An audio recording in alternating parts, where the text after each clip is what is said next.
তো 15 দিন ধরে পুলিশ কমিশনারের কাছে বিভিন্ন জায়গার বালি উত্তোলনের ছবি পাঠিয়েছি। আজকে ভেঙে পড়ার পরও আমি পাঠিয়েছি। বালি সরে গেলে জলের স্রোত বাড়লে ভেঙে পড়াটাই স্বাভাবিক, আর সেটাই ঘটেছে।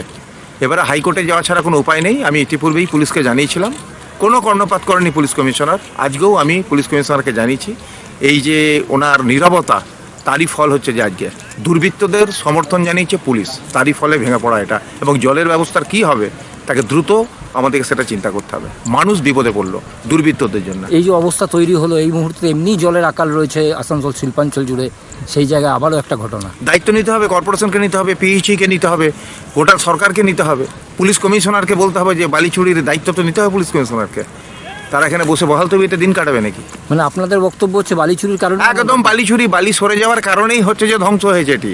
এবং এটা তো স্বাভাবিক। এবং এটা তো নয় যে আমি তো 15 দিন ধরে পুলিশ কমিশনারকে দিচ্ছি, তার এভিডেন্স আছে আমার কাছে, সেটা হাইকোর্টে প্লেস করা হবে।